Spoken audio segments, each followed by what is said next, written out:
देश में लोकसभा चुनाव हो गए हैं और अब मंत्रिमंडल को लेकर चर्चा चल रही है। इस बार कौन होगा एनडीए सरकार के मंत्रिमंडल में शामिल?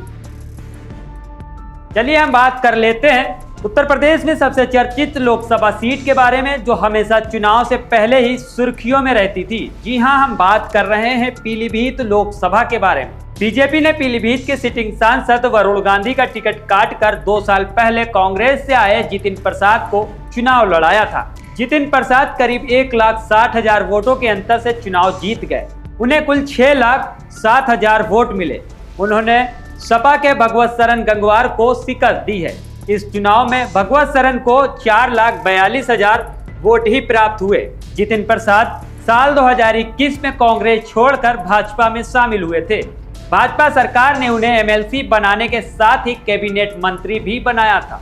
साल 2022 के विस चुनाव के बाद से वो लोक निर्माण विभाग के मंत्री हैं। लोकसभा चुनाव में बड़ी जीत हासिल करने के बाद उनके केंद्र सरकार में मंत्री बनाए जाने को लेकर भी अटकलें लगाई जाने लगी हैं और हो सकता है मोदी के मंत्रिमंडल में शामिल भी हो जाएं। दरअसल जितिन प्रसाद ब्राह्मण चेहरा हैं, इसलिए और कयास लगाए जा रहे हैं।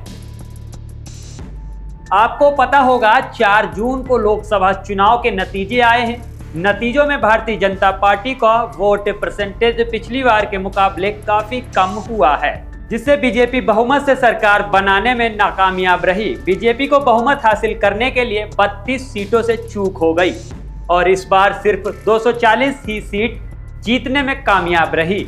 इस तरह साल 2019 के चुनाव की तुलना में बीजेपी को 63 सीटों का नुकसान हुआ है।